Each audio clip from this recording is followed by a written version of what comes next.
안녕하십니까. 농사와 택시입니다. 자, 오랜만에 또 오늘 또 송지우 씨를 만나서 조금씩 우리가 궁금해하는 내용들을 알아보려고 이렇게 방송을 켰습니다. 자, 송지우 씨 한번 모셔보겠습니다. 자, 들어오시죠.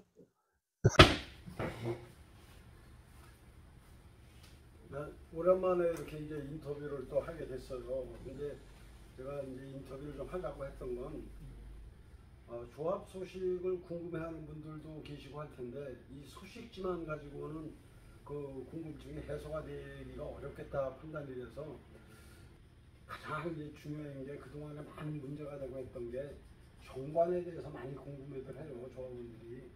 정관이 전체적으로 볼 때 어떤 게 문제가 있다고 생각하십니까?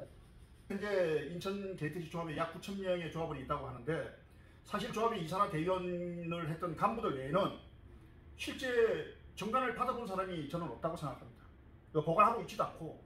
그래서 이제 앞으로 조합이 좀 투명해진다고 하면 정관의 문제점을 이야기하기 전에 기존의 정관이라도 그 조합원들에게 충분히 집으로 발송을 해서 좀 보관하고 수칙이라도 만들면 얼마나 좋습니까?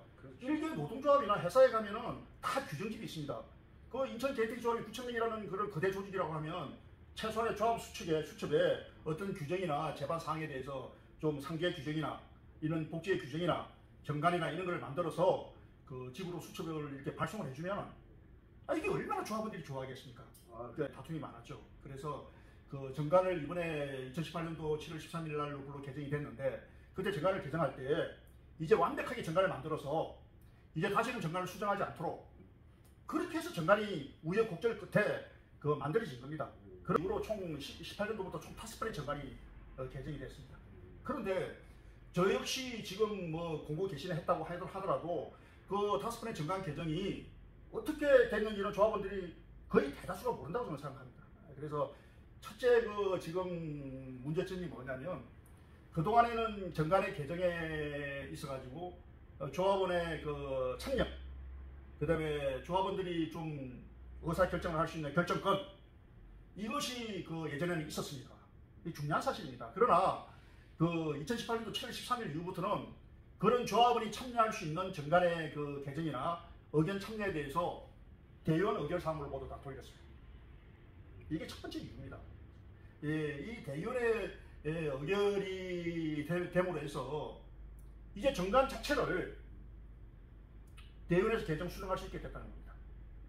우선 지금 말씀하신 것 중에 얼핏 떠오르는 게, 물론 이제 조합원님들이 이런 정관 같은 거에 크게 관심을 갖고 있지 않다는 게 이제 첫째 문제고, 가장 중요한 건데도 불구하고 그리고 또 이 정관 개정에 집행부에서 정관 개정을 필요로 하는 그런 내용에 대해서는 조합원이 직접 참여하는 것보다는 대의원들에 의해서 좌지우지 된다라는 게 이제 문제라는 거. 이렇게 두 가지를 지적을 해주셨는데, 맞습니다. 근데 이제 이거는 집행부의 의지에 따라 달라질 것 같아요. 또 필요한 거는 대의원회에서 가결할 수도 있고, 또 중대사항은 조합원이 직접 참여를 해서 전체가 참여해서 할 수도 있고, 그런데 그 구분을 어떻게 짓느냐가 이제 집행부의 의지에 따라 이제 바뀔 수가 있다고 생각을 해요. 그래서 모든 걸 다 조합원의 어떤 직접 의사 결정에 따른다는 것은 조직을 운영해 나가는데 문제가 있을 수 있기 때문에 그 사안을 정하는 게 집행부에서 어떤 의지를 갖고 있냐에 따라서 이렇게 분리할 수가 있다. 제가 거기에 대해서 좀 정확하게 좀 구체적으로 말씀드리고 싶은 것이요. 제가 그동안에 수없이 말씀드린 내용하고 일치되는 내용입니다. 지금 기존의 정관에는 방금 말씀하셨듯이 조합원이 참여할 수 있고, 조합원이 의결할 수 있고, 조합원이 의사를 참여할 수 있는 것은 단지 이사장 선출을 할 수 있는 권한밖에 없습니다. 아무런 결정체가 없다는 거죠. 그래서 지금 방금 말씀하신 데 동의하는 것이 뭐냐면, 지금 우리 정관의 이사 대의원의 역할, 정확하게 어디까지 그 사람들이 책임을 져야 되느냐, 그런 역할 분담이 정확하게 나와 있어야 되고, 그 다음에 두 번째, 조합원이 참여할 수 있는 역할, 조합원이 과연 이사와 대의원들에 대한 책임 소재를 어디까지 명확하게 물을 수 있느냐, 조합원의 역할, 이것이 정확하게 구분이 돼야 된다.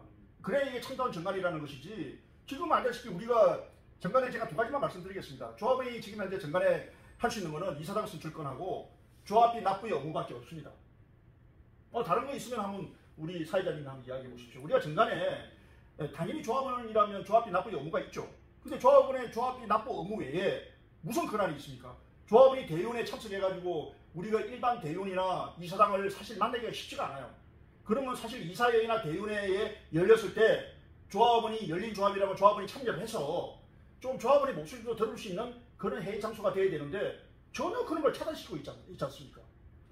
그래서 이제 그런 지금 말씀하신 그런 내용 중에 가장 대표적인 게 지난번 토지 매입비를 거둘 때 이제 이게 크게 문제가 대두가 됐던 건데, 물론 이제 정관에는 그런 거 대의원회에서 가름한다라고 돼 있지만 그 사안이 중대함에 따라서 정관을 바꿔서라도 조합원 투표에 붙여서 이렇게 해야 된다는 게 송지훈 씨 쪽의 의견인 거예요. 그렇습니다.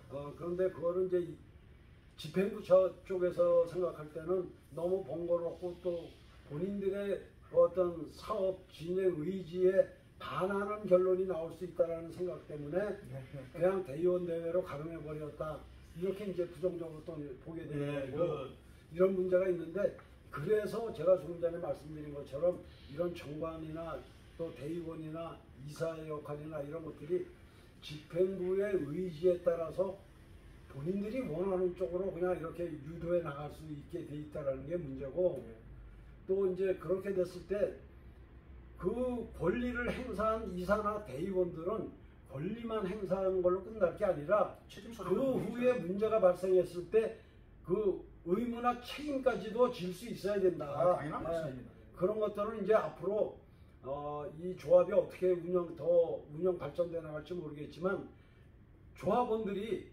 좀 더 관심을 갖고 참여를 해서 이런 대의원이나 이사에서 결정된 내용들이 나중에 문제가 크게 발생했을 때 거기에 대한 책임과 의무까지도 질 수 있는 이런 제도를 보완을 해야 될 것이다, 이런 생각을 해요. 그래서 지금 여기서 정관 문제를 얘기하자면 뭐 정말 내가 생각하기에도 끝도 한도 없이 많을 거예요. 그래서 정관 문제는 차후에 또 기회가 날 때 언젠가는 이 정관에 대해서 구체적으로 얘기할 기회가 또 있을 겁니다. 그때 다시 한번. 그런데 제가 정관에 대해서 지금 말씀하신 것 중에 정관에 대해서 한 가지만 더 말씀드리고자 합니다. 지금 방금 말씀하셨듯이 우리가 9,000명이라는 거대 조직이 전국에서 네 번째로 큰 조직입니다. 택시단체에서 서울, 부산, 대구, 그다음에 인천인데, 제가 지금 꼭 중요한 말씀 드리고 싶은 거는 우리 9,000명이 일일이 9,000명한테 의사를 물어보고 결정할 수는 없어요.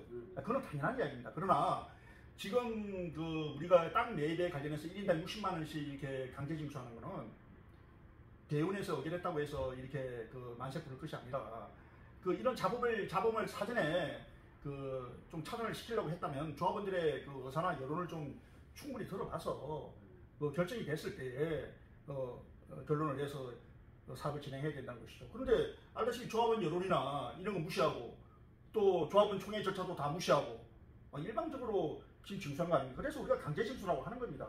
하여튼 그 말씀은 예전에도 한번 말씀드렸기 때문에 이런 것이 부당하다고 저는 말씀을 드리는 겁니다.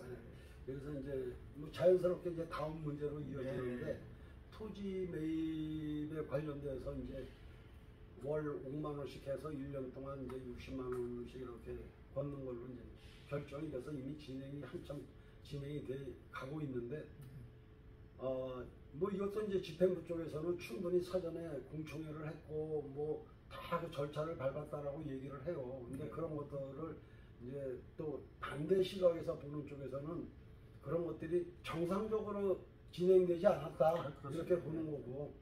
근데 지금 현재 이 토지 매입은 어느 정도나 진행이 되고 있는지는 지금 토지 매입에 대해서는 전혀 진행이 안 되고 있고, 뭐 내부적으로는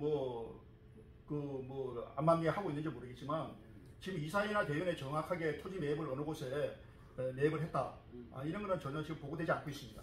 근데 이제 뭐 제가 상식적으로 생각을 해도 아직 뭐 이렇게 진행이 구체적으로 되지는 않았을 거라고 보고, 왜냐하면 아직 우리 조합원들의 토지 매입비가 다 이제 거치지 않았기 때문에 다 이제 1년 동안 5만 원씩 내서 60만 원씩 다 이제 거치고 나야 이제 진행이 되겠죠. 저는 절대 그렇게 안 봅니다. 거치지 않아도 계약은 얼마든지 땅 계약을 할 수 있다고 계약을 생각합니다. 할 수 있다. 예, 예, 예.